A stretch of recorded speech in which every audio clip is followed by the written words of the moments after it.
विशेषण की एक रूपरेखा खींच दे रहा हूँ, इसको जल्दी जल्दी देख लेंगे। जो पंक्तियां मैंने बोला उसको नोट कर लीजिए, बहुत महत्वपूर्ण पंक्तियां हैं। विशेषण को जल्दी जल्दी देख लेंगे। यद्यपि हम लोग इस विशेषण को पहले देख चुके हैं और हम लोगों ने विस्तृत तरीके से इसका अध्ययन किया है, परंतु इस क्लास में चूंकि विशेषण को बीच से शुरू नहीं किया जा सकता रामानंद, इसलिए इसे प्रारंभ करना पड़ रहा शुरू से। विशेषण का शाब्दिक अर्थ होता है विशेषता। मूलतः विशेषण जो है संस्कृत शब्द है विशेषण, और इसका हिंदी में शाब्दिक अर्थ होता है विशेषता। अंग्रेजी में इसे एडजेक्टिव कहते हैं। यद्यपि हम लोग अंग्रेजी व्याकरण, इंग्लिश व्याकरण नहीं पढ़ रहे हैं, पढ़ रहे हैं हिंदी व्याकरण। तो विशेषण का शाब्दिक अर्थ क्या होता है? विशेषता। जिन शब्दों के माध्यम से संज्ञा या सर्वनाम की विशेषता बताई जाए उसे विशेषण कहते हैं ना। एक सीधी सीधी परिभाषा, जिसके माध्यम से संज्ञा या सर्वनाम की विशेषता बताई जाती है उसे विशेषण कहते हैं। यदि इसी को उलट के कहें तो विशेषण वह विकारी शब्द है जो हर हाल में संज्ञा या सर्वनाम की विशेषता बताता है। यदि विशेषण आएगा तो संज्ञा या सर्वनाम की विशेषता बताएगा ही बताएगा। यह सार्वभौमिक सत्य है, यूनिवर्सल ट्रुथ है ना। ये जब भी विशेषण आएगा तो संज्ञा या सर्वनाम की विशेषता बताएगा, ठीक है। यदि इसे कामता प्रसाद गुरु की भाषा में कहें तो विशेषण उस विकारी शब्द को कहते हैं जिससे संज्ञा की व्याप्ति मर्यादित होती है, अथवा जिससे संज्ञा की व्याप्ति मर्यादित होती है उसे विशेषण कहते हैं। हमने बताया था व्याप्ति का अर्थ होता है व्यापकता। व्याप्ति का अर्थ होता है व्यापक अथवा विस्तार अथवा प्रसार, यही हो जाए ना, विस्तार प्रसार ना। और मर्यादित का अर्थ होता है संकुचन।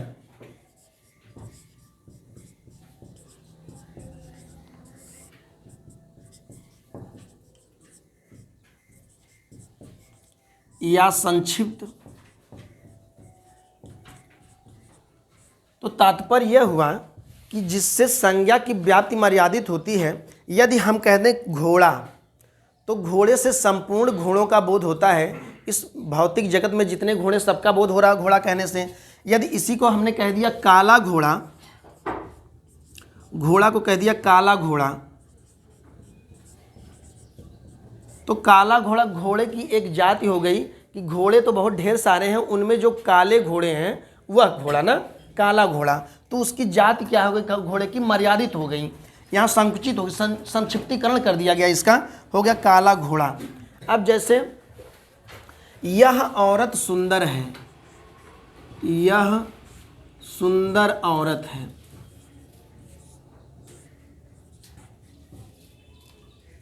या सुंदर महिला है। एक शब्द है, एक लाइन है, एक उदाहरण है, यह सुंदर औरत है। तो औरत की विशेषता, चूंकि जिसकी विशेषता बताई जाती है उसे विशेष से कहते हैं। क्या कहते हैं? किसे विशेष से कहते हैं? जिसकी विशेषता बताई जाती है उसे विशेष से कहते हैं। तो औरत की विशेषता क्या है? औरत कैसी है? ये क्या हो गया? विशेषण हो गया। ये सुंदर शब्द औरत की विशेषता बता रहा है, इसलिए यह विशेषण हो गया, ठीक है ना। जैसे प्रयागराज स्वच्छ नगर है। प्रयागराज एक स्वच्छ नगर है या स्वच्छ,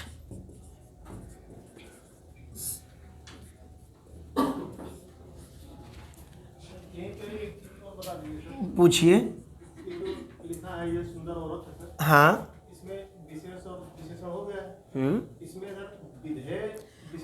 यस राजीव भाई, अभी हम लोग धीरे धीरे वहाँ पहुँच रहे हैं।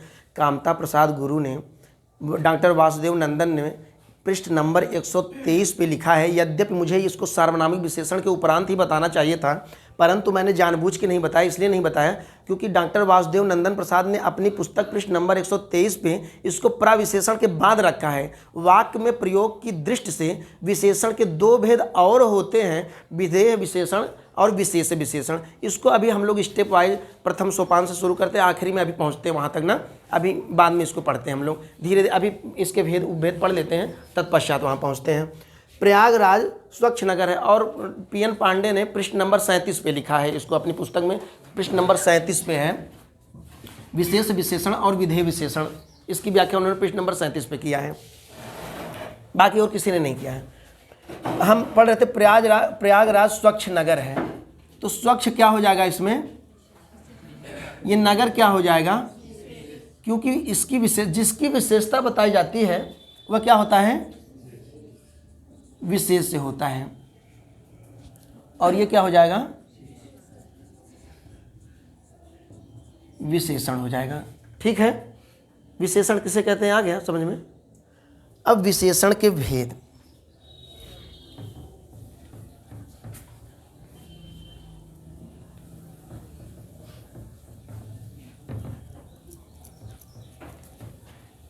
विशेषण के 4 भेद होते हैं, हम लोगों ने पहले भी पढ़ लिया है। विशेषण के 4 भेद होते हैं।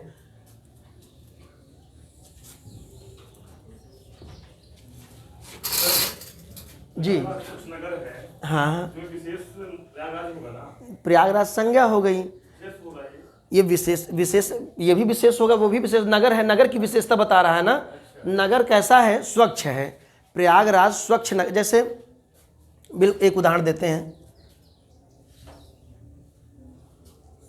वह छोटा बालक है,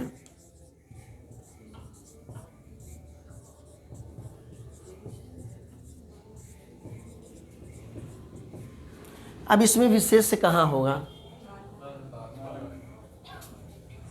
अगर मैं कह दूं राम छोटा बालक है तो बालक ही, यद्यपि ये भी विशेष है ना, इसकी भी विशेषता, परंतु यहाँ विशेष बालक होगा ना। यद्यपि विशेष ये भी संज्ञा है ना, तो संज्ञा या सर्वनाम शब्दों की जो विशेषता बताता है वो विशेषण हो जाता है। तो बालक की विशेषता बता रहा छोटा, वही जिसकी विशेषता बताएगा ना। यद्यपि इसकी ये भी राम छोटा बालक, अगर मैंने कह दिया वाह, तो क्या ये नहीं विशेष है, ये भी विशेष कहलाएगा, परंतु यहाँ मुख्य विशेष क्या है, बालक कहलाएगा ना। बालक कैसा है, छोटा है, वह छोटा बालक है, तो छोटा क्या हो जाएगा, ये विशेषण है और ये विशेष है। कौन सा, ये विशेषण विशेष नहीं है, मैं अभी विधेय और विशेष से विशेषण बता रहा हूँ अनिल भाई। अभी मैं पहले विधेय विशेषण ही बता दूँ क्या, हम लोग क्रम से चल रहे हैं ना। किसी भी चीज़ को, किसी को गिराया न खुद को उछाला, कटा जिंदगी का सफ़र धीरे धीरे, जहाँ आप पहुँचे छलांगे लगाकर, वहाँ मैं भी पहुँचा मगर धीरे धीरे ना। तो धीरे धीरे पहुँचेंगे ना। यदि हमें ऊपर आना क्लास में, कबीर कोचिंग संस्थान में, तो हम तुरंत यहीं से बामन भगवान की तरफ पैर नहीं रख देंगे, सीधे इसी क्लास में आके गिर जाएंगे, अवतरित तो लैंड नहीं करेंगे यहाँ पे ना। स्टेप आज पहले आएंगे, गाड़ी खड़ी करेंगे, धीरे, ये पहली सीढ़ी, प्रथम सोपान, द्वितीय सोपान, तृतीय सोपान ना, इस तरह से ऐसे बड़े धीरे धीरे चढ़ेंगे। तो स्टेप वाइज चलते हैं ना। विशेषण की विशेषताएं, हम लोग विशेषण के भेद देखते हैं। अनिल भाई, यद्यप हम लोग इसको एक बार पढ़ चुके हैं, परंतु चूँकि अब बीच से वीडियो बनाई नहीं जा सकती है, हम लोगों ने कुछ लिख भी लिया है और विस्तृत तरीके से इसका अध्ययन किया है, इसलिए इसे शुरू से पढ़ाना पड़ रहा है। शुरू से थोड़ा सा जल्दी एक सरसरी निगाह में ना, स्मरण के तौर पर उसको आपका रिवाइज हो जाएगा इस तरह से, एक तरह से, और एक वीडियो भी कंप्लीट बन जाएगी। तो विशेषण के 4 भेद होते हैं, गुणवाचक विशेषण,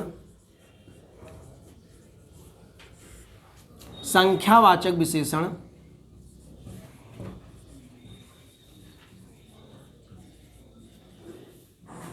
परिमाणवाचक विशेषण,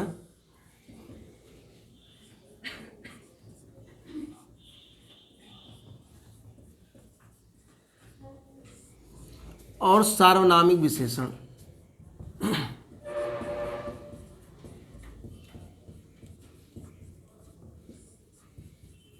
अखिलेश जी पेन लाइए। गुणवाचक विशेषण, इसकी परिभाषा हम लोगों ने लिख लिया है। जिन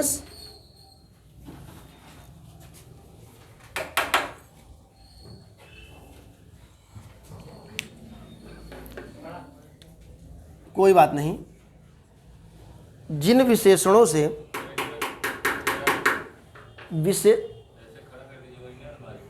जिन विशेषणों से विशेष के सामान्य गुण दोषों का बोध होता है वह गुणवाचक विशेषण कहलाता है। अथवा जो विशेषण शब्द संज्ञा या सर्वनाम के आकार, प्रकार, भाव, अवस्था, देश, काल, रूप, रंग, स्वाद, गंध, न स्थान और काल आदि का बोध कराएं वो क्या कहलाते हैं? गुणवाचक विशेषण कहलाते हैं। गुणवाचक विशेषण के अंतर्गत तमाम स्थितियां होती हैं। गुणवाचक जैसे गुण दोष बोधक शब्द आता है, परिश्रमी, अच्छा, बुरा, भला, दुष्ट, क्रूर, पापी, दयालु, उचित, अनुचित, ये सब क्या होता है? गुण दोष बोधक शब्द होता है। रूप रंग बोधक शब्द जैसे मटमैला, काला, पीला, नीला, सफ़ेद, हरा, बैगनी, बसंती, गुलाबी, ये सब क्या है? सुनहला, गेहुअन, ये क्या है? रूप रंग बोधक शब्द है। स्वाद गंध बोधक शब्द जैसे खट्टा, खिड़की बंद करिए, जैसे खट्टा, तीखा, मीठा, नमकीन, फीका, कसैला, कड़वा। एक बार पूछा गया था करेले कड़वे होते हैं।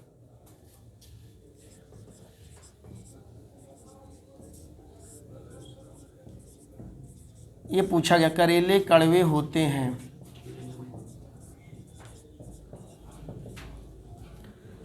इसमें क्या है? पूछा गया था निम्नलिखित में क्या है? विशेषण है, सर्वनाम क्या है?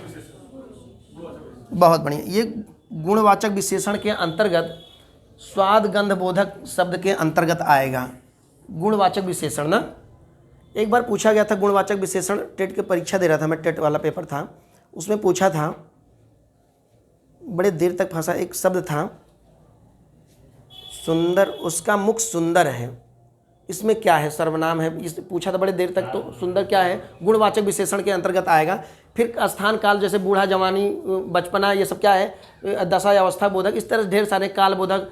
काल बोधक में जैसे वर्तमान, भूत, भविष्य, आगामी, प्राचीन और न, ये सब क्या आएगा? फिर देश स्थान बोधक जैसे ऊपरी, निचला, सतही, पिछला, अगला, दायां, बायां, ये सब क्या है? स्थान बोधक विशेषण के अंतर्गत आएगा। अब आता है संख्यावाचक विशेषण। हम लोगों ने इसे पढ़ लिया है। संख्यावाचक विशेषण के 5 भेद होते हैं। पंडित कामता प्रसाद गुरु ने संख्यावाचक विशेषण के पृष्ठ नंबर 93 जो है 7 भेद बताए हैं, पृष्ठ नंबर 109 पे।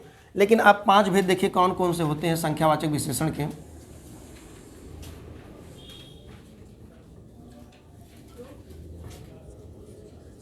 गणनावाचक,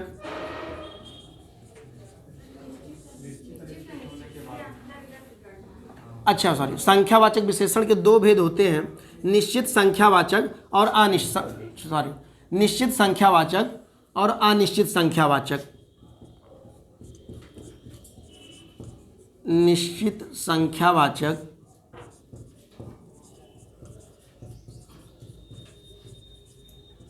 और अनिश्चित संख्यावाचक।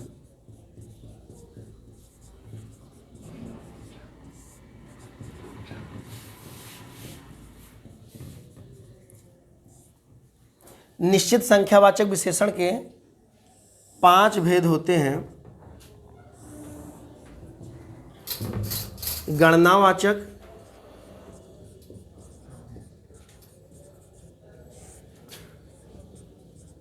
क्रमवाचक,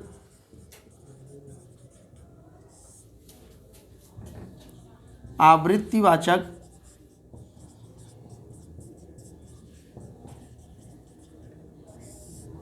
समुदायवाचक,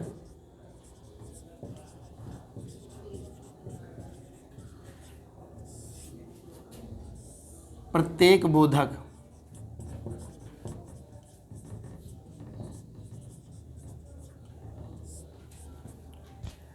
प्रत्येक बोधक को विभाग बोधक विशेषण भी कहा जाता है। पीएन पांडे पृष्ठ नंबर 37 में लिखा उन्होंने, प्रत्येक बोधक को विभाग बोधक विशेषण भी कहा जाता है और कुछ विद्वान इसे संख्यावाचक विशेषण की तीसरा भेद मानते हैं। ठीक है ना। अब गणनावाचक विशेषण के दो भेद और होते हैं, पूर्णांक बोधक और अपूर्णांक बोधक।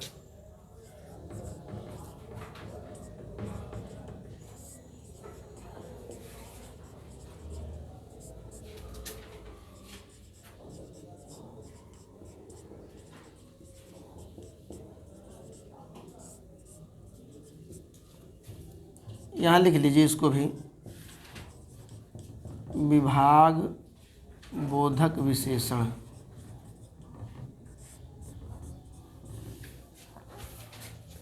गणनावाचक में जैसे 1 2 3 4 5 6 8 9 10 12 14 15 20 50 100 ना। क्रमवाचक में पहला, दूसरा, तीसरा, चौथा, पाँचवां, आठवां, 10वां, 50वां, 100वां, 99वां। आवृत्तिवाचक में दुगुना, तिगुना, चौगुना, 5 गुना, 8 गुना, 10 गुना, 50 गुना, इस तरह से शब्द आते हैं। समुदायवाचक में दोनों, तीनों, पाँचों, आठों ना। प्रत्येक बोधक में जैसे हर एक, 1 1, 2 2, 4 4, 8 8, ये प्रत्येक बोधक के अंतर्गत आएगा। अब गणनावाचक विशेषण के दो भेद और होते हैं, पूर्णांक बोधक, अपूर्णांक बोधक। पूर्णांक बोधक में जो संख्याएं पूर्ण जैसे 1 2 4 5 8 10 50 इस तरह से आएंगी। अपूर्णांक बोधक में पाव, सवा, आध, पौन, ये सारी चीज़ें आएंगी अपूर्णांक बोधक में। अब परिमाणवाचक विशेषण के दो भेद होते हैं, निश्चित परिमाणवाचक विशेषण और अनिश्चित परिमाणवाचक विशेषण।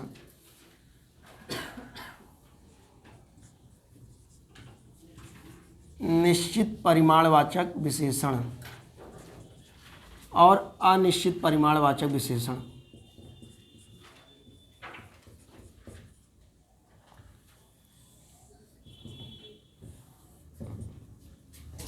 परिमाणवाचक विशेषण जिन विशेषण शब्दों से विशेष की माप तौल संबंधी वस्तुओं का बोध होता है वो परिमाणवाचक विशेषण कहलाते हैं।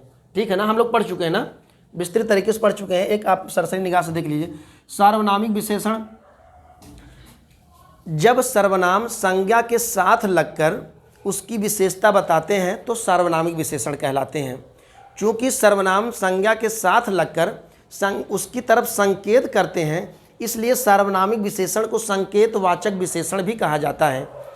इसके दो भेद होते हैं। जैसे एक उदाहरण देख लीजिए सार्वनामिक विशेषण के, जैसे वह नौकर, कामता प्रसाद गुरु ने लिखा है वह नौकर। नौकर क्या है? संज्ञा है और वह क्या है? सर्वनाम है। तो संज्ञा के साथ लगकर उसकी विशेषता बता रहा है। जैसे वह नौकर आज नहीं आया,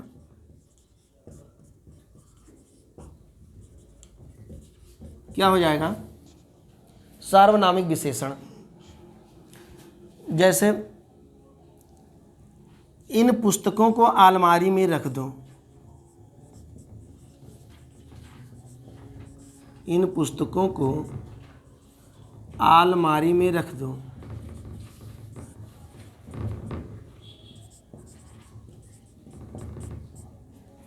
क्या है? सार्वनामिक विशेषण है। इन, ये क्या है? यह का इन सर्वनाम है ना। अब इसके सार्वनामिक विशेषण के दो भेद होते हैं, एक मौलिक सार्वनामिक विशेषण और दूसरा यौगिक सार्वनामिक विशेषण।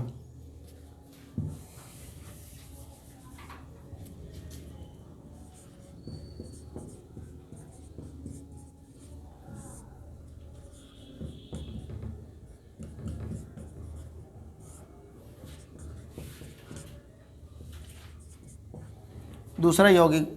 मौलिक सार्वनामिक विशेषण वह विशेषण होता है जिसमें सर्वनाम संज्ञा के साथ अपने मूल रूप में लगकर उसकी विशेषता का बोध कराता है। वह मौलिक सार्वनामिक विशेषण होता है, बिना रूपांतर के, बिना परिवर्तन के अपने मूल रूप में संज्ञा के साथ लगकर उसकी विशेषता का बोध कराता है।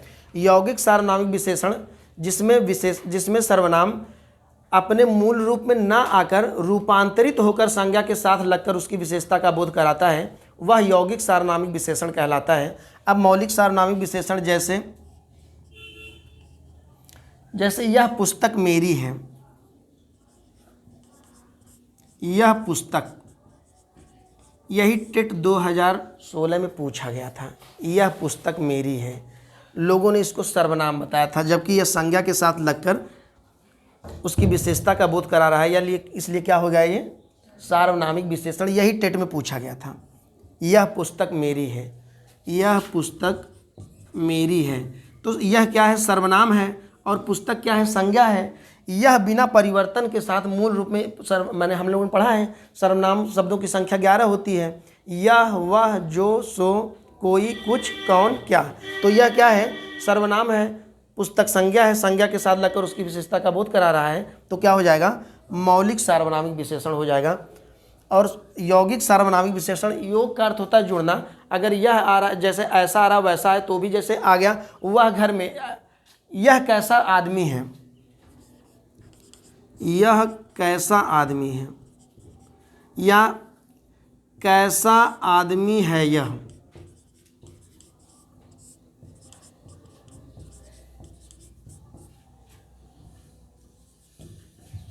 क्या है,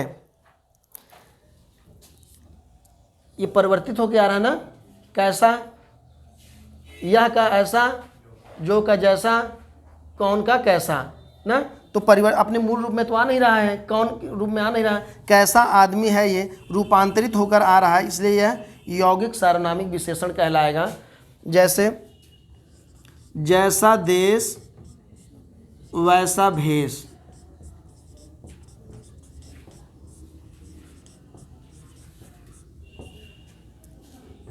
जो का जैसा,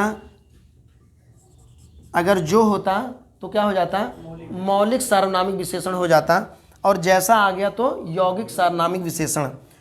वह का वैसा, जैसा देश वैसा भेष, ये यौगिक सार्वनामिक विशेषण है।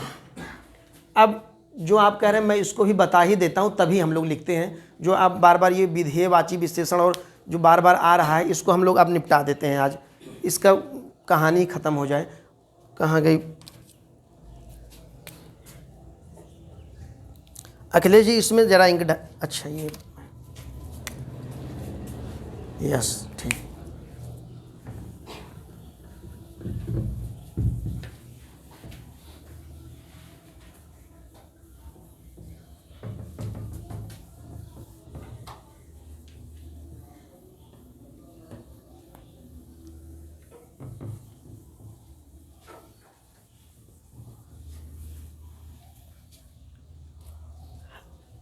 अब विशेषण की जो अब आता है प्रविशेषण, इसके बाद विशेषण के बाद प्रविशेषण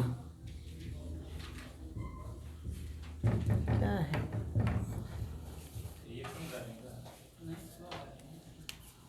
इसी में डाल दीजिए, इसी में डाल दीजिए, इसी में फिर से। अच्छा यही है क्या, तो प्रविशेषण हम लोग देख रहे थे। जो विशेषण, जो शब्द विशेषण की विशेषता बताते हैं वो प्रविशेषण कहलाते हैं, अथवा जहाँ विशेषणों की विशेषता बताई जाए वो प्रविशेषण कहलाते हैं। पंडित कामता प्रसाद गुरु ने अपनी पुस्तक हिंदी व्याकरण में प्रविशेषण को अंतर विशेषण की संज्ञा दिया है, अंतर विशेषण कहा है कामता प्रसाद गुरु ने प्रविशेषणों को। यदि ये पूछ लिया जाए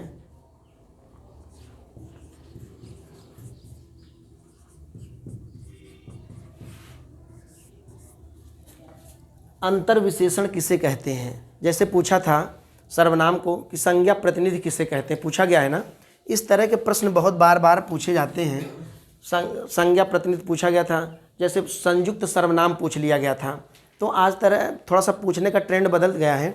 तो इस तरह से अंतर विशेषण किसे कहते हैं, तो विशेषण को जो प्रविशेषण है इसे अंतर विशेषण कहते हैं।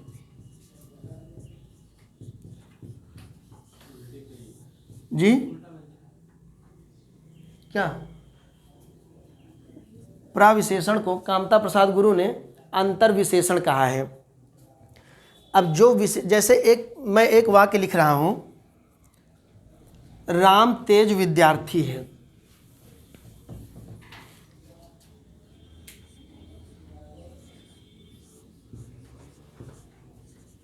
राम तेज विद्यार्थी है।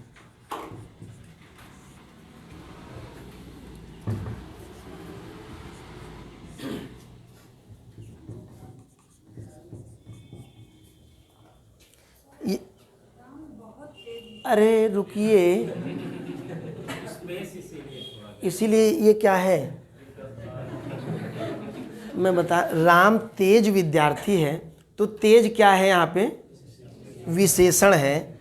और जो विशेषण अगर मैंने यहाँ लिख दिया बहुत तेज विद्यार्थी है, तो अब ये विशेषण की, ये विशेषण हो गया।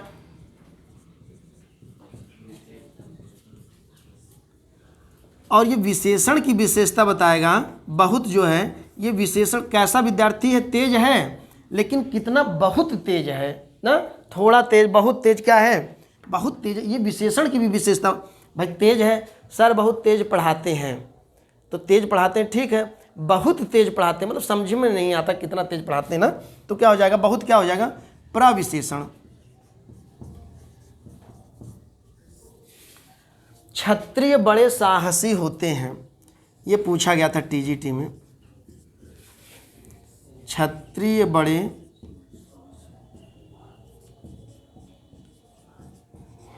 साहसी होते हैं।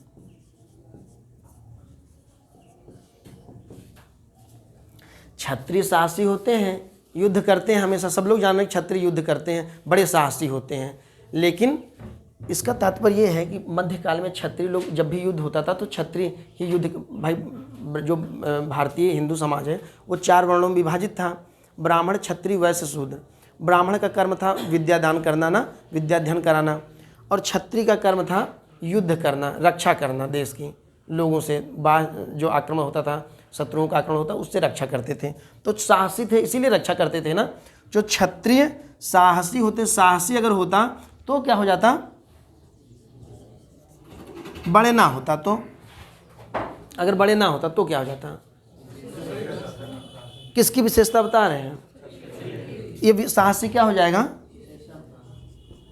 विशेषण हो जाएगा। और बड़े साहसी होते हैं, थोड़े मोड़े नहीं, बड़े साहसी, अड़ जाते हैं तो हटबे नहीं करते, आर या पार, फिर चाहे जीतेंगे चाहे हारेंगे, तो क्या हो जाए, बड़े साहसी। ये क्या है, प्रविशेषण।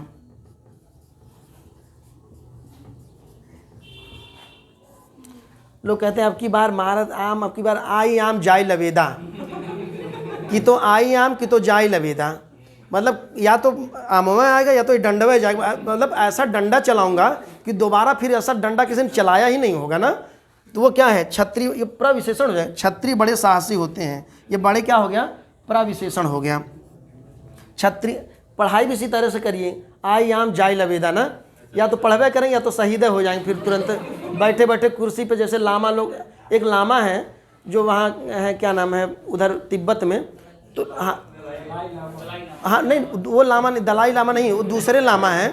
वो ऐसी समाधि लगाया उन्होंने, ये माना जाता है आज भी उनके बाल जो है बढ़ रहे हैं और उनको शीशे में पैक कर दिया गया है, थोड़ी सी जगह छोड़ी गई सांस लेने के लिए। लोग कहते हैं ये ऐसी सिद्धावस्था, ऐसी अवस्था में पहुंच चुके हैं, मतलब ऐसा ध्यान लगाया उन्होंने कि वो आज तक ध्यान में है, मरे नहीं। लोग कहते हैं वो अचेतन जगत में पहुंच गए, बाल बढ़ रहे हैं, नाखून बढ़ रहे हैं। यद्यपि ये सत्य है कि मृत्यु होने के बावजूद भी विज्ञान ने सिद्ध किया है कि बाल और नाखून बढ़ते। नाखून क्यों बढ़ते हैं, ये किसका निबंध है, नाखून के, तो उनके नाखून और बाल बढ़ रहे हैं, भाई मृत व्यक्तियों के भी बढ़ते हैं, ये विज्ञान ने सिद्ध किया। लेकिन वो लोग कहते हैं ये मरे नहीं, ऐसा ध्यान लगाए वो कि वो अंतिम चरम अवस्था में अपने सिद्ध, मतलब ध्यान की चरम अवस्था में पहुंच गए ना, सिद्धावस्था में। वो लामा आज भी लोग उनके दर्शन करने जाते हैं, तिब्बत में हैं, धर्मगुरु हैं। तो ऐसी पढ़ाई करिए कि उस अवस्था में पहुंच जाइए ना, लामा वाली अवस्था में। ऐसा पढ़िए 4 बजे बैठ जाइए तो फिर बैठे ही रहिए, उठबे मत करिए, उठाना पड़े 2-4 लोग पकड़ के, भैया बस करिए, इतना पढ़ेंगे। क्षत्रिय बड़े साहसी होते हैं, जैसे कश्मीरी सेब सिंदूरी लाल होते हैं। कश्मीरी सेब आज विज्ञापन आएगा क्या? सिंदूरी लाल होते हैं।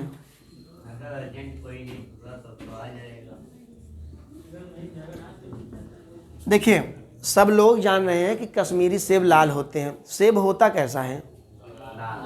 जो हिमाचल का सेब है वो थोड़ा हरा लेके रहता है ना, थोड़ा कच्चा टाइप, छोटा छोटा होता है और हरा रहता है।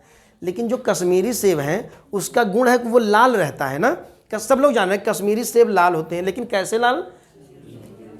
अगर केवल कश्मीरी सेब लाल होते हैं, अगर केवल ये रहता तो ये विशेषण हो जाता। अब कश्मीरी सेब सिंदूरी लाल होते हैं, प्रविशेषण। विशेषण की भी विशेषता बता रहा है, लाल इसकी भी विशेषता बता रहा है। मुझे लग रहा प्रविशेषण समझ में आ गया।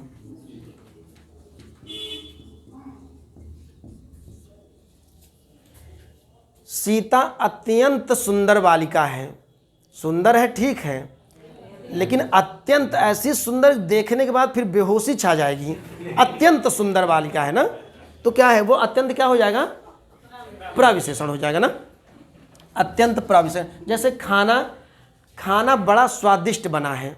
खाना स्वादिष्ट बना है ठीक है, स्वादिष्ट बना है सब लोग खा लेंगे, लेकिन बड़ा स्वादिष्ट बना, खा लिए तो फिर उठे ही नहीं, वही लेट गए तुरंत, उठे ही नहीं। इतना खा लिए, इतना स्वादिष्ट बना था कि तुरंत 2-4 लोग चारपाई लेके आए, उठा के सुलाए, चलिए घर पहुंचा दें, इतना स्वादिष्ट बना है ना।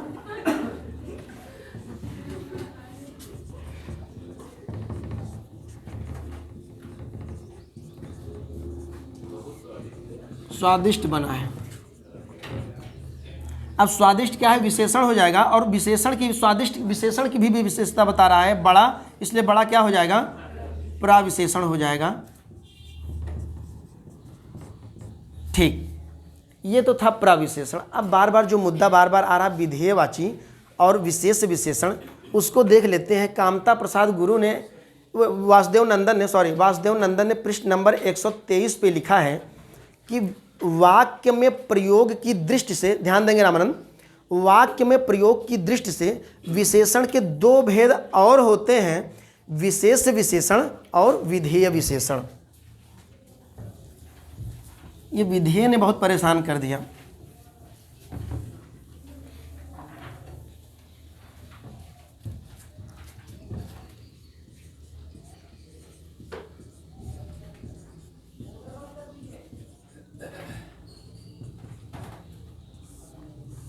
विशेष विशेषण और दूसरा है विधेय विशेषण।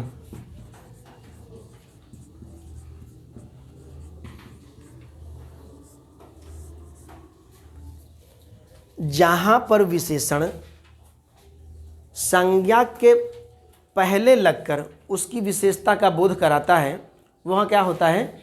विशेष विशेषण होता है। जहाँ पर संज्ञा के पहले लगता है वो विशेष विशेषण कहलाता है, और जहाँ संज्ञा के बाद और क्रिया के पहले लगता है वो विधेय विशेषण कहलाता है। रामानंद पृष्ठ नंबर जाके 123 देखेंगे वासुदेव नंदन को, ठीक है ना। फिर से देखेंगे, आप उल्टा बता रहे हैं। जैसे सीता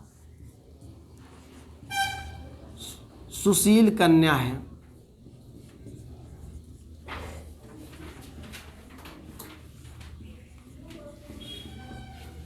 ठीक है ना। अब कन्या क्या है? कैसी है? ये क्या है?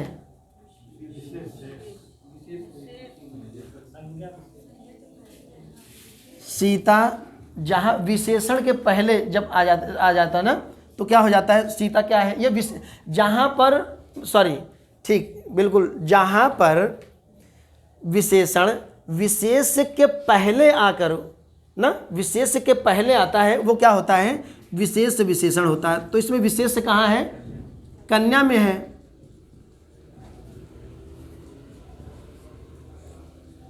विशेष, और सुशील क्या है?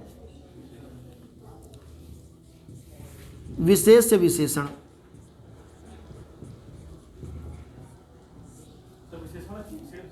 ये विशेष विशेषण है त्रिपाठी जी।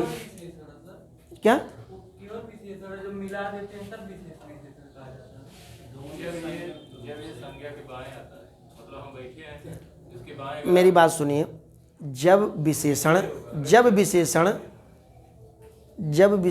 विशेष के पहले आता है तो विशेष विशेषण कहलाता है, और जब विशेषण विशेष के बाद और क्रिया के पहले आता है तो विधेय विशेषण कहलाता है। गलत बता रहे हैं? मैं वो ग्रुप में भेज दूं? जब क्रिया के पहले और विशेष के बाद आता है, जैसे मेरा कुत्ता काला है,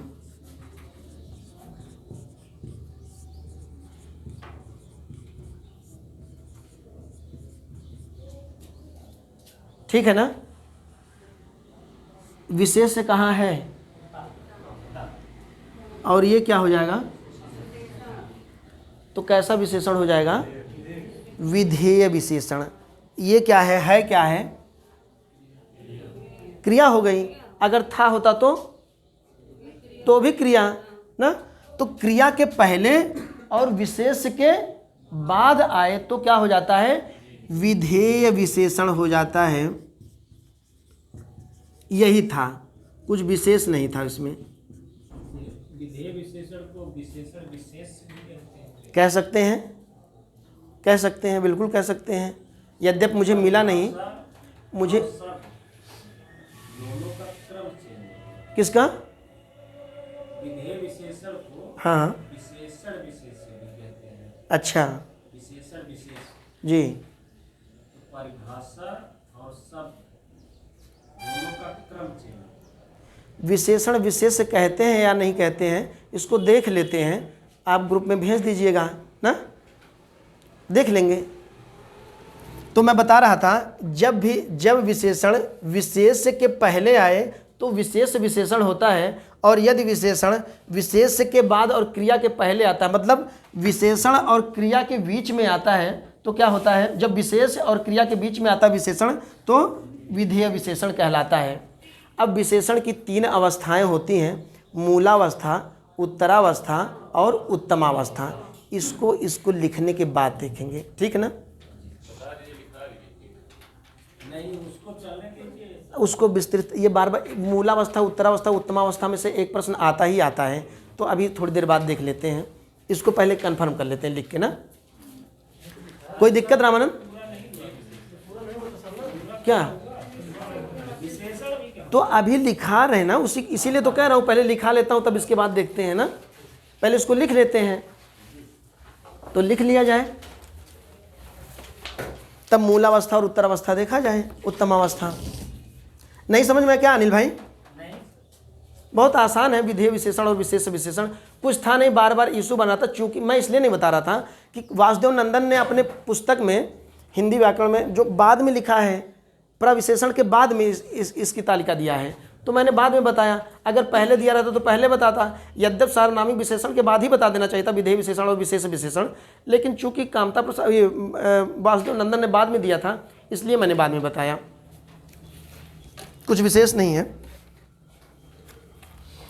कहाँ तक लिखे थे? कहाँ तक लिखे? अनिश्चित संख्यावाचक विशेषण।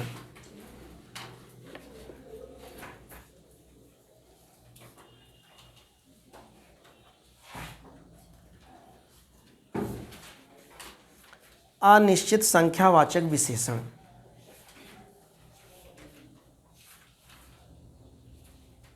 लिखेंगे, थोड़ा जल्दी लिखेंगे। जिन विशेषणों से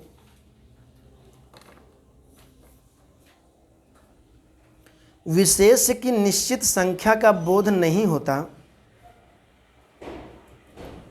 जिन विशेषणों से विशेष की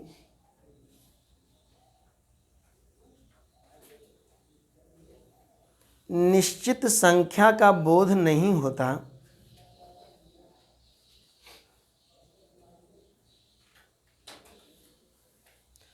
वे अनिश्चित संख्यावाचक विशेषण कहलाते हैं। वे अनिश्चित संख्यावाचक विशेषण कहलाते हैं।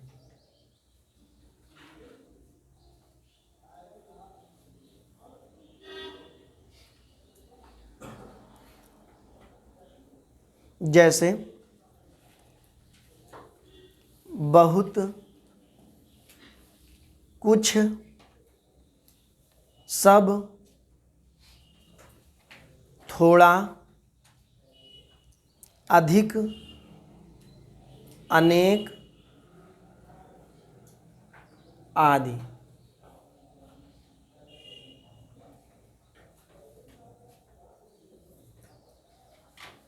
उदाहरण लिखेंगे।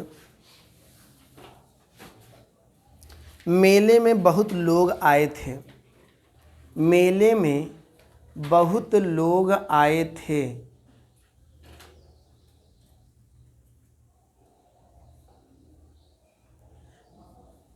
अगर ये होता कि मेले में हजारों लोग आए थे तो क्या हो जाता? निश्चित संख्यावाचक विशेषण में कौन सा विशेषण? समुदायवाचक हो जाता ना। मेले में हजारों लोग आए थे, हजारों लोग होता तो क्या हो जाता? हजारों लोग ना। और यदि बहुत लोग आए थे तो संख्या का बोध नहीं हो रहा है ना। मेले में बहुत लोग आए थे,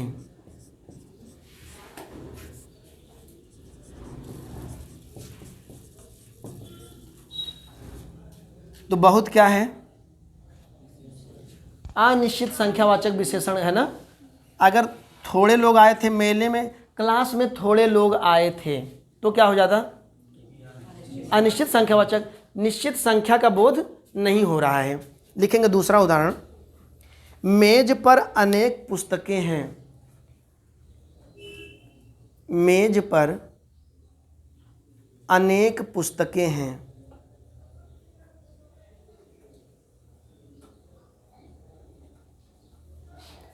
कुछ दिन बाद मैं भी कोचिंग आऊंगा। कुछ दिन बाद, इंदु जी कहाँ है इसमें अनिश्चित संख्यावाचक विशेषण? कुछ में है ना। कुछ में ये नहीं बताया कि कितने दिन बाद आएगा कोचिंग। अगर कहता कल आऊँगा, परसों आऊँगा, एक हफ्ते बाद मैं भी आऊँगा, एक महीने बाद मैं भी आऊँगा, मई के बाद मैं भी आऊँगा, जाओ पेपर है ख़त्म हो गया, आते रहो, टीजीटी हो जाएगा तब तक ना। जो लोग सोच रहे हैं कि मई के बाद मैं भी कोचिंग आऊँगा या आधुनिक काल ख़त्म हो जाएगा तो मैं भी कोचिंग आऊँगा, जाओ आधुनिक काल पढ़ते रहो, तब हो गया। कुछ लोग घर बैठे वीडियो देख रहे हैं, ये भी अच्छी बात है, बिल्कुल देखना चाहिए। जो लोग आने में असमर्थ हैं बिल्कुल देखते रहें। लिखेंगे अगला उदाहरण। थोड़े सेब मुझे भी दे दो। थोड़े सेब मुझे भी दे दो।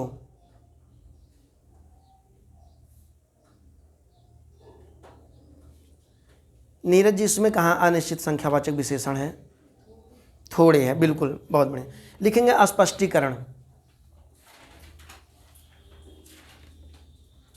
स्पष्टीकरण लिखेंगे। उपर्युक्त वाक्यों में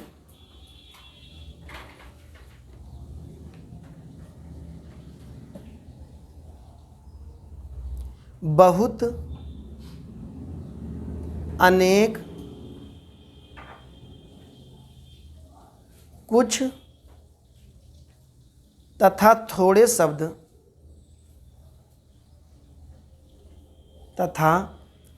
शब्द क्रमशः लोग, पुस्तकें, दिन, सेब की संख्या की निश्चित जानकारी नहीं दे रहे हैं। सेब की संख्या की निश्चित जानकारी नहीं दे रहे हैं, अतः ये अनिश्चित संख्यावाचक विशेषण हैं। अतः ये अनिश्चित संख्यावाचक विशेषण हैं।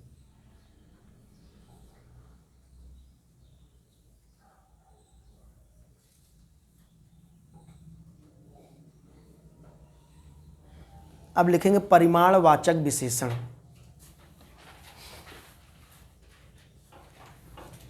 परिमाणवाचक विशेषण।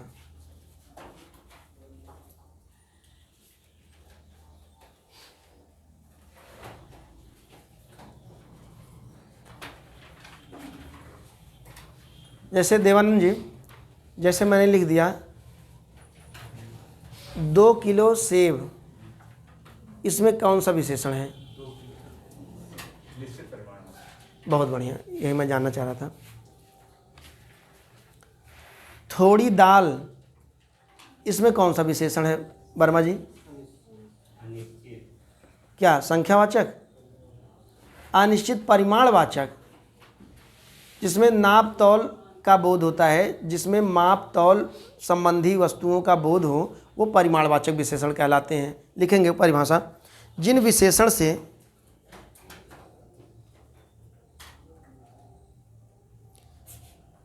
संज्ञा या सर्वनाम शब्दों के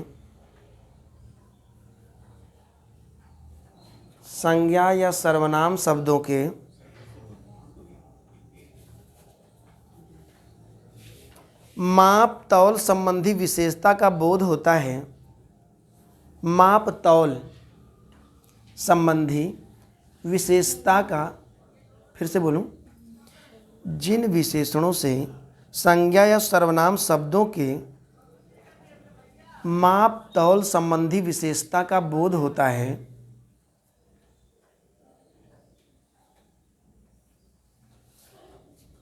उसे परिमाणवाचक विशेषण कहते हैं।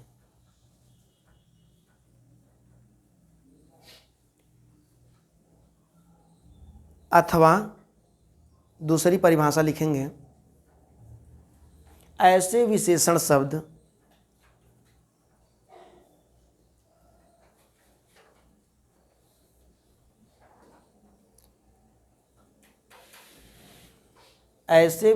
शब्द जो विशेष्य की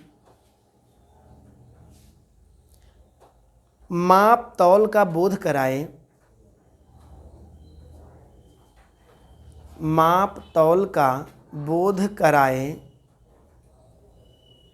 उसे परिमाणवाचक विशेषण कहते हैं।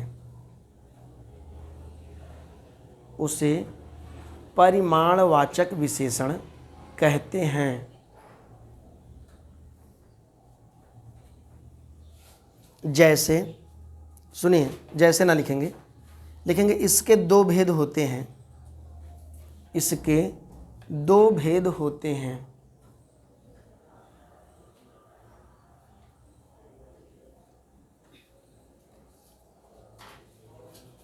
निश्चित परिमाणवाचक विशेषण और दूसरा अनिश्चित परिमाणवाचक विशेषण।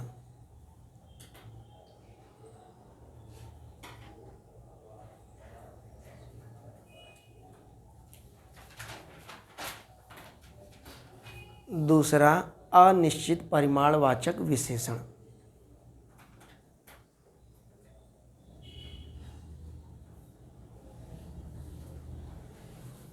अब हेडिंग डालेंगे निश्चित परिमाणवाचक विशेषण।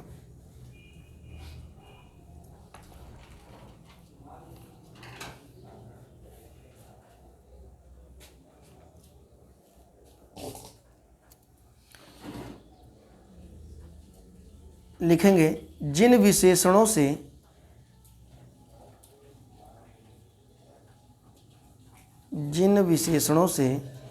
विशेष्य के निश्चित परिमाण या मापतौल, जिन विशेषणों से विशेष्य के निश्चित परिमाण या मापतौल, ब्रैकेट में लिख लीजिए, मापतौल का बोध होता है या मापतौल का बोध होता है। फिर से बोलें, जिन विशेषणों से विशेष्य के निश्चित परिमाण, ब्रैकेट में मापतौल, परिमाण का अर्थ होता है मापतौल, का बोध होता है, वे निश्चित परिमाणवाचक विशेषण कहलाते हैं। वे निश्चित परिमाणवाचक विशेषण कहलाते हैं। जैसे उदाहरण लिखेंगे। हाँ, जय सुनिए मेरी बात। लिखेंगे इसमें वस्तुओं के मापतौल की संख्या निश्चित होती है। एक लाइन नई लाइन से लिखेंगे, इसमें वस्तुओं के मापतौल की संख्या निश्चित होती है।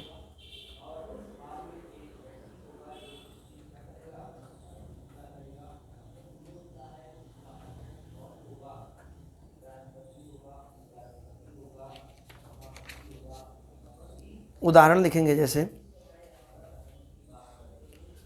मुझे सेर भर दूध दे दो।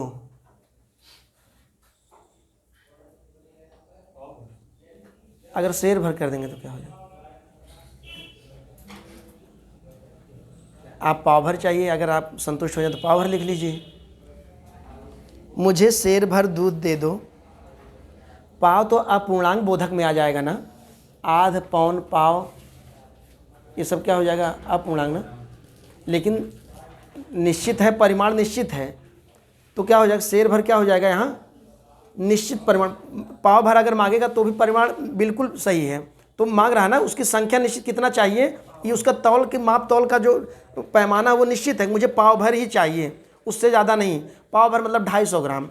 मुझे 250 ग्राम से ज़्यादा एक भी 251 ना करना, 250 देना ग्राम ना, तो बिल्कुल निश्चित है। 2 लीटर तेल काफ़ी है। जैसे पूड़ी बन रही है तो पूछे कितना तेल चाहिए, 2 लीटर तेल काफ़ी है। 2 लीटर बहुत है, तो 2 लीटर क्या है? परिमाण निश्चित है। मुझे 2 मीटर कपड़ा चाहिए। अगला उदाहरण, मुझे 2 मीटर कपड़ा चाहिए।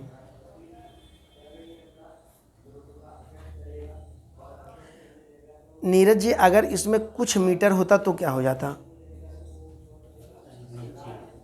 अनिश्चित परिमाणवाचक हो जाता ना, क्योंकि उसकी संख्या, उसके मापतौल का पैमाना निश्चित नहीं रहता। और 2 मीटर कपड़ा चाहिए तो मापतौल की संख्या निश्चित है, कितना चाहिए? 2 मीटर ना। अगर कह दिया जाता मुझे कुछ मीटर कपड़ा चाहिए तो अनिश्चित परिमाणवाचक। ठीक। 5 किलोग्राम चावल दे दो।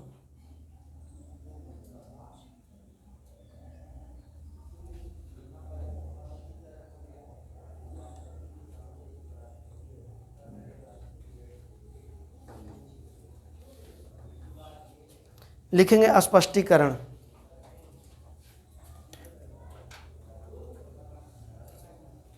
उपर्युक्त वाक्यों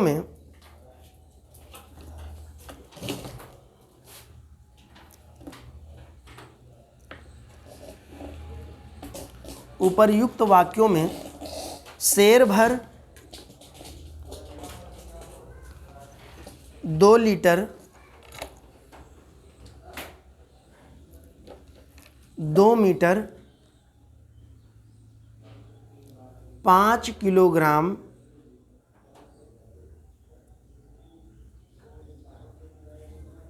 क्रमशः दूध, तेल, कपड़ा, चावल,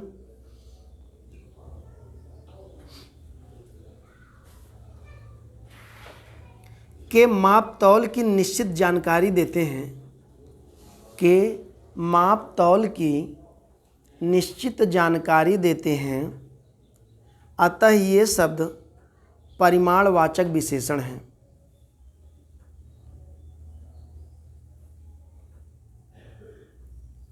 अतः ये शब्द परिमाणवाचक विशेषण हैं।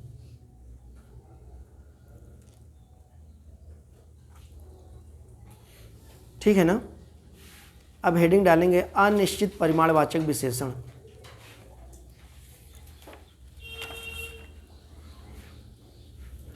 अनिश्चित परिमाणवाचक विशेषण।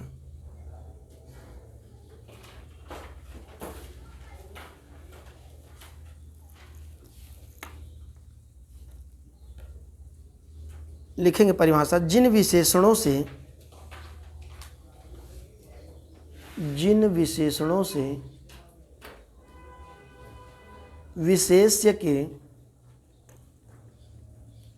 अनिश्चित परिमाण का बोध होता है, जिन विशेषणों से विशेष्य के, विशेष्य किसे कहते हैं इंदु जी? जिसकी विशेषता बताई जाती है ना। जिन विशेषणों से विशेष के अनिश्चित परिमाण का बोध होता है, अनिश्चित परिमाण का बोध होता है, वे अनिश्चित परिमाणवाचक विशेषण कहलाते हैं। वे अनिश्चित परिमाणवाचक विशेषण कहलाते हैं।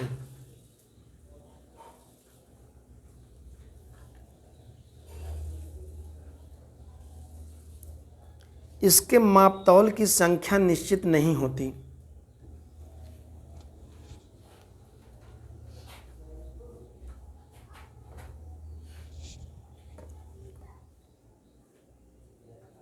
मापतौल की संख्या निश्चित नहीं होती।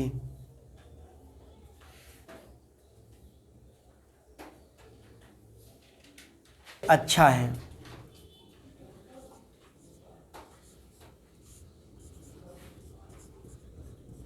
कम चीनी खाना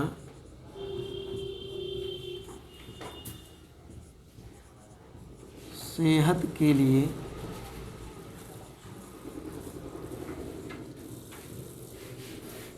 अच्छा है। इसमें अनिश्चित परिमाणवाचक विशेषण कहाँ है? इसमें है केवल कम में ना, कम चीनी में नहीं, केवल कम में। और अधिक हो जाता तो भी अनिश्चित परिमाणवाचक विशेषण।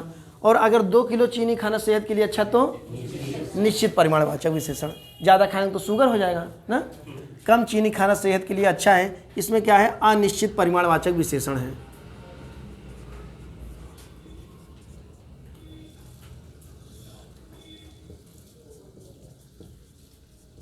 ठीक ना।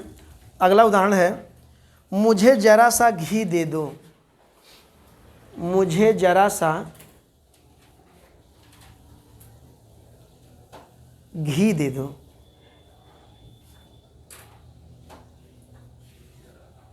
ठीक, मुझे जरा सा घी दे दो।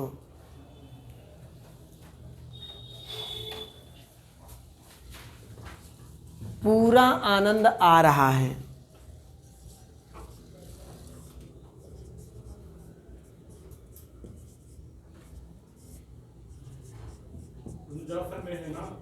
तो जरा सा में है, बिल्कुल जरा सा घी दे दो में जरा सा है। पूरा आनंद आ रहा है, पूरा थोड़ा ना, कम। पढ़ तो रहे हैं व्याकरण लेकिन कम आनंद आ रहा है, तो क्या होगा? नहीं, अभी पूरा आ रहा है ना, फिर पूरा हो जाएगा। अभी कम आ रहा है, तो कम आ रहा है तो कम में क्या है? कम में अनिश्चित परिमाणवाचक बता रहा, मतलब मज़ा की वो जो आनंद है उसका मापतौल बता रहा है कि मज़ा तो आ रहा है, पढ़ा तो रहे, कम मज़ा आ रहा है, व्यक्त नहीं कर पा रहे, थोड़ा छोटे पड़ जा रहे, लिख नहीं पा रहे वहाँ तक, क्या है? कम आनंद आ रहा है। अगर अरे बड़ा दमदारी, बड़ा ललकार दे रहे हैं, पूरा मज़ा आ रहा है, एकदम हिला दे रहे हैं पूरा, जैसे एकदम ऐसे बैठा दे रहे हैं, क्या है? पूरा मज़ा आ रहा है ना, तो पूरा आनंद आ रहा है इसमें, इसलिए क्या है? इसमें पूरा में है। लिखेंगे इसमें थोड़ा नमक डाल दो। दाल में थोड़ा नमक डाल दो, जैसे है दाल में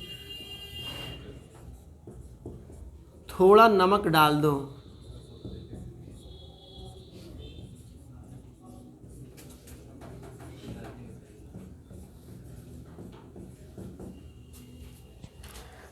अगर इसमें होता दाल में 1 किलो नमक डाल दो, निश्चित परिमाणवाचक, और थोड़ा नमक डाल दो, कम नमक डाल दो, अधिक नमक डाल दो, तो क्या हो जाएगा? इसमें क्या है? थोड़ा, इसमें अनिश्चित परिमाणवाचक विशेषण। एक बार जो है आजकल ये YouTube के मैं बता रहा हूँ बातें, थोड़ा सा विषय से अलग ले जा रहा हूँ आपको। स्पष्टीकरण लिखेंगे, जो लोग खाए वो नमकीन हो गए। लिखेंगे स्पष्टीकरण, उपर्युक्त वाक्यों में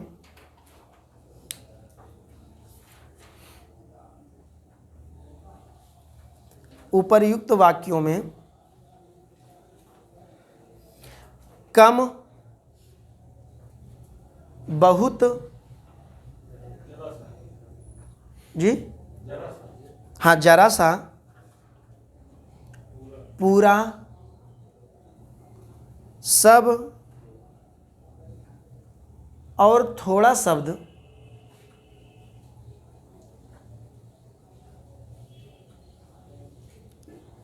माप तौल की निश्चित जानकारी नहीं दे रहे हैं।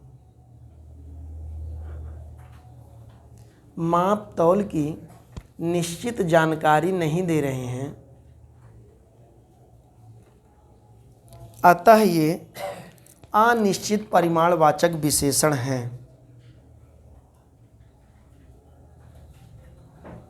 अतः ये अनिश्चित परिमाणवाचक विशेषण हैं।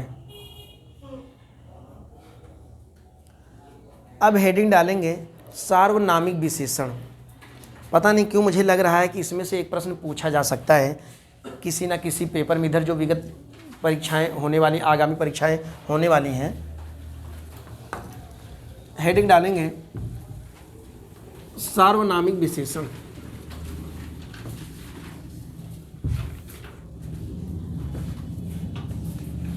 लिखेंगे परिभाषा, जब कोई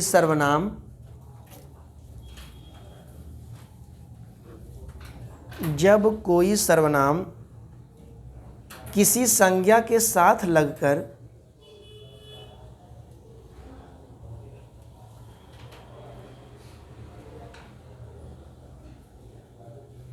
उसकी विशेषता बताने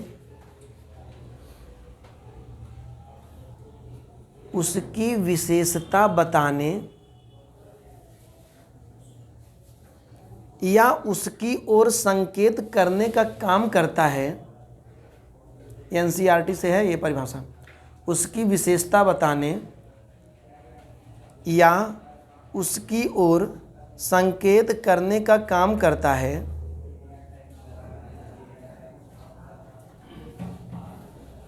तो उसे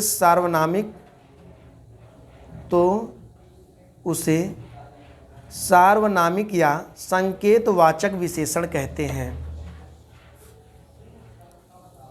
तो उसे, फिर से मैं बोल दे रहा हूँ, एक बार सुन लीजिएगा। जब कोई सर्वनाम किसी संज्ञा के साथ लगकर उसकी विशेषता बताने या उसकी ओर संकेत करने का काम करता है, तो उसे सार्वनामिक या संकेतवाचक विशेषण कहते हैं। लिखेंगे इसमें सर्वनाम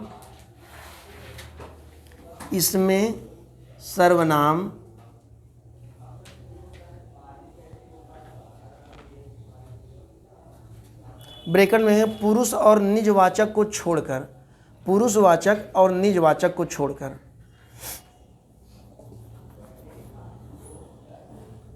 पुरुषवाचक और निजवाचक को छोड़कर, ब्रैकेट में लिखेंगे, ब्रैकेट बंद। इसमें सर्वनाम संज्ञा के पहले आते हैं।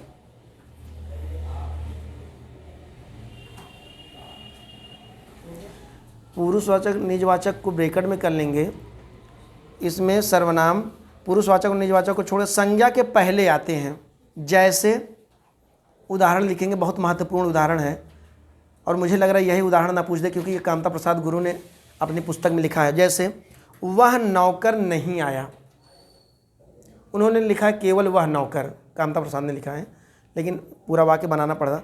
वह नौकर नहीं आया।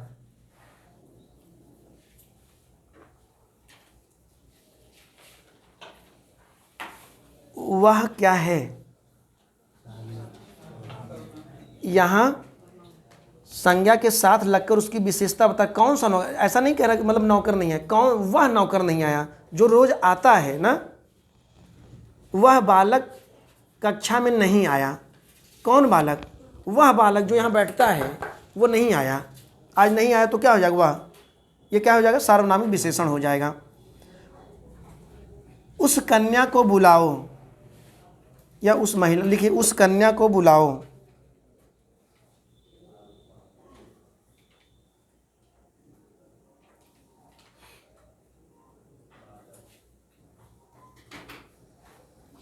अगला उदाहरण लिखेंगे, इन पुस्तकों को अलमारी में रख दो।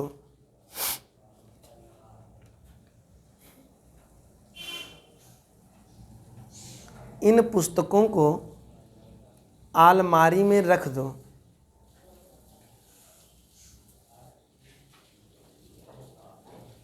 इसमें नीरज जी कहाँ है सार्वनामिक विशेषण? इसमें इन में है ना, ठीक है, बिल्कुल ठीक है। इन पुस्तकों को अलमारी में रख दो। यह घोड़ा अच्छा है, यह घोड़ा अच्छा है। रवि इसमें कहाँ है? ठीक, लिखेंगे स्पष्टीकरण। उपर्युक्त वाक्यों में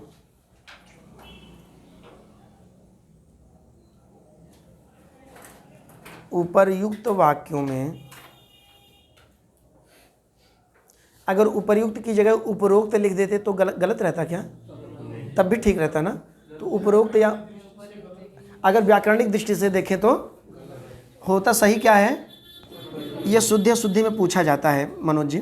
लिखेंगे उपर्युक्त वाक्यों में वह, कामा, उस, इन, यह क्रमशः नौकर, लड़की, कन्या, सॉरी लड़की नहीं, कन्या लिखें। नौकर, कन्या, पुस्तक, घोड़ा की ओर संकेत कर रहे हैं, की ओर संकेत कर रहे हैं। अतः ये संख्यावाचक या अतः ये संकेतवाचक या सार्वनामिक विशेषण है। अतः ये संकेतवाचक या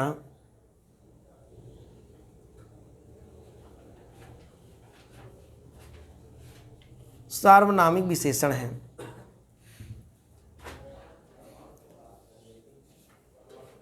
जैसे मैंने कह दिया, इधर देखिए, जैसे मैंने कह दिया कि उस बालक को बुलाओ, तो संकेत करके मैं कह रहा हूँ ना, जैसे इशारा किया मैंने। अब ढेर सारे बालक बैठे हैं, हम किसी को कह सकते हैं बुलाओ, ऐसे नाम लेके कहेंगे। अगर मैंने कह दिया उस बालक को बुलाओ, उस बालक को जो किनारे बैठा उसको, तो क्या हो जाएगा, संकेतवाचक विशेषण या सार्वनामिक विशेषण। संकेत कर रहे हैं ना, चूँकि संकेत कर रहे हैं सर्वनाम संज्ञा के साथ लगकर। बालक क्या है, संज्ञा है, तो संज्ञा मैं कह रहा हूँ उस बालक को बुलाओ, उसको ना, तो क्या है, संकेतवाचक विशेषण या सार्वनामिक विशेषण, संकेत हो रहा है। लिखेंगे इसके दो भेद होते हैं।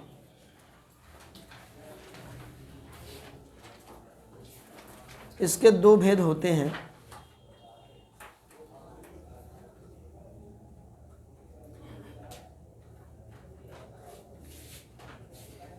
मौलिक सार्वनामिक विशेषण, दूसरा यौगिक सार्वनामिक विशेषण। मौलिक सार्वनामिक विशेषण, दूसरा यौगिक सार्वनामिक विशेषण।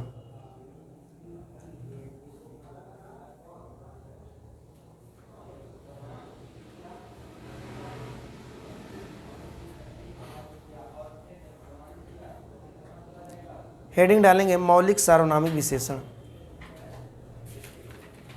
मौलिक सार्वनामिक विशेषण।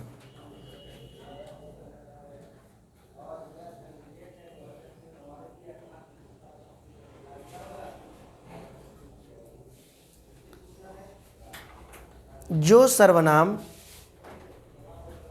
बिना रूपांतरण के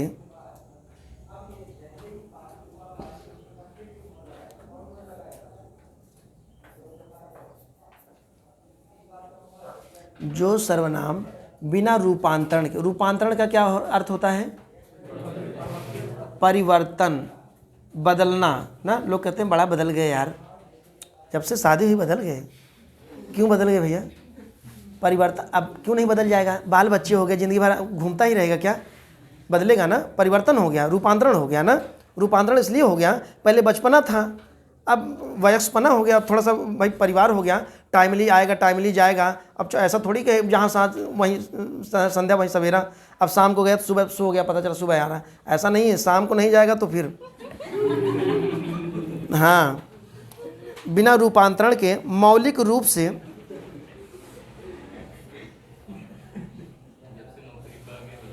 हाँ बिल्कुल बदल जाते हैं लोग। जो सर्वनाम बिना रूपांतरण के मौलिक रूप से संज्ञा के पहले आकर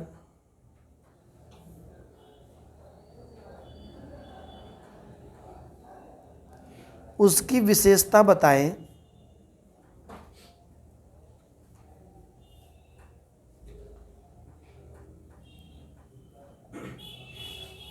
उसे मौलिक सार्वनामिक विशेषण कहते हैं। जैसे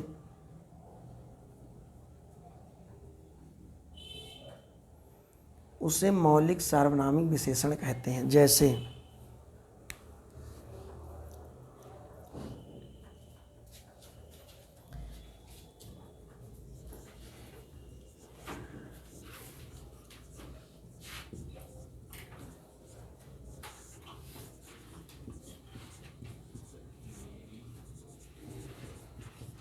यह पुस्तक मेरी है। अब ये पुस्तक मेरी, मैंने ये नहीं कहा कि पुस्तक मेरी है, यह पुस्तक मेरी। ढेर सारी पुस्तकें रखी हैं, मैंने कहा अरे ये यह मेरी है, ये पुस्तक मेरी है, तुम्हारी नहीं, ये मेरी, छोड़ो हटो, तो मेरी है ना ये पुस्तक। तो क्या मैंने संकेत किया कि ये मेरी है ना, वह नहीं अरे ये यार जिस पे ये वाइट है ये मेरी है, सफ़ेद वाली ना, इसमें निशान, तो ये मेरी पुस्तक, यह संकेत कर रहा है। और संकेत क्या है? यह क्या है? सर्वनाम है। यह सर्वनाम अपने मूल रूप में आ रहा है, परिवर्तित होकर नहीं आ रहा है ना, मूल रूप से यह आ रहा है पुस्तक के साथ। तो क्या हो जाएगा? मौलिक सार्वनामिक विशेषण हो जाएगा।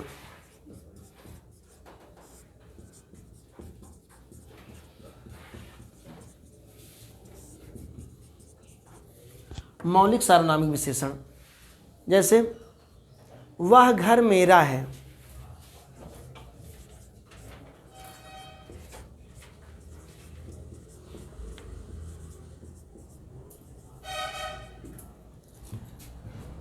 वह क्या हो जाएगा? मौलिक सार्वनामिक, परिवर्तन नहीं हुआ ना। यह कलम मेरी है, ठीक ना, ये क्या हो जाएगा? लिखेंगे, उदाहरण लिख लेंगे। जैसे यह पुस्तक मेरी है, वह घर मेरा है, वह कलम उसकी है, वह कलम उसकी है, ठीक। अब हेडिंग डालेंगे यौगिक सार्वनामिक विशेषण। यौगिक सार्वनामिक विशेषण, सार्वनामिक विशेषण, ठीक। लिखेंगे जो सर्वनाम रूपांतरित होकर,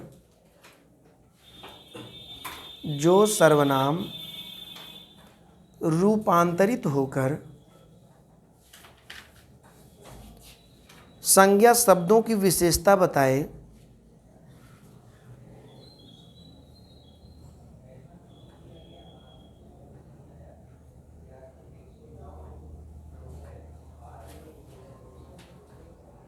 उसे यौगिक सार्वनामिक विशेषण कहते हैं। उसे यौगिक सार्वनामिक विशेषण कहते हैं।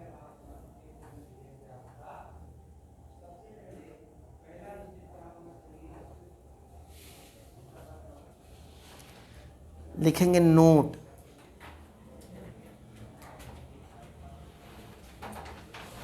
यह मूल सर्वनामों में प्रत्यय लगाने से बनते हैं।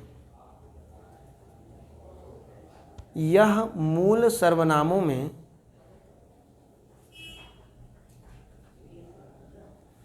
प्रत्यय लगाने से बनते हैं।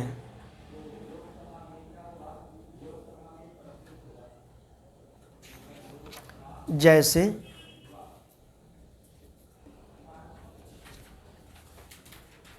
जैसे उदाहरण लिखेंगे, ऐसा आदमी नहीं देखा। यह का क्या हो गया? ऐसा हो गया। तो जो रूपांतरित होकर सर्वनाम आएगा संज्ञा के साथ वो क्या हो जाएगा?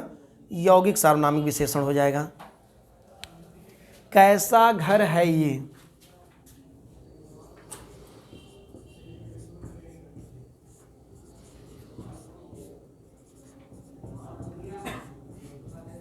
कैसा घर है ये? जैसा देश वैसा भेष।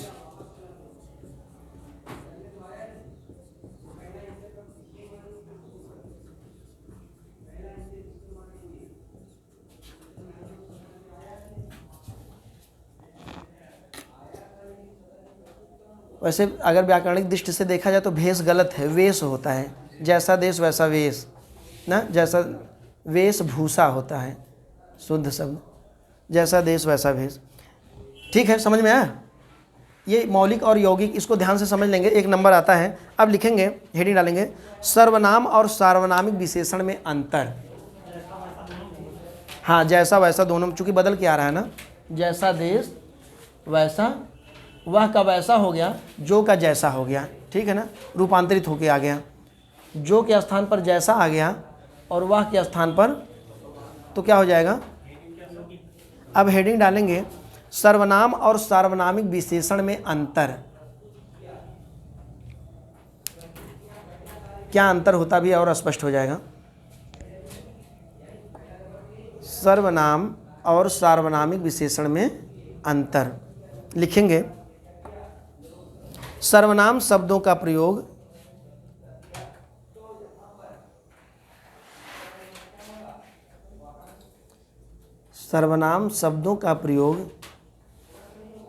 संज्ञा के स्थान पर किया जाता है।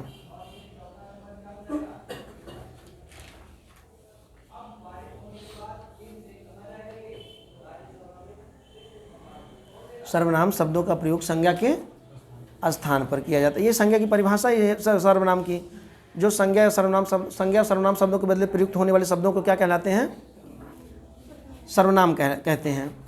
वाक्य में संज्ञा शब्द की पुनरावृत्ति रोकने के लिए संज्ञा के स्थान पर जो शब्द आते हैं वो क्या कहलाते हैं?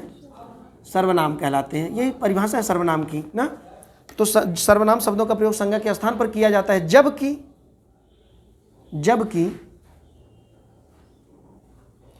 जब सर्वनाम शब्द संज्ञा के स्थान पर न आकर जब सर्वनाम शब्द संज्ञा के स्थान पर न आकर केवल उसकी ओर संकेत करते हैं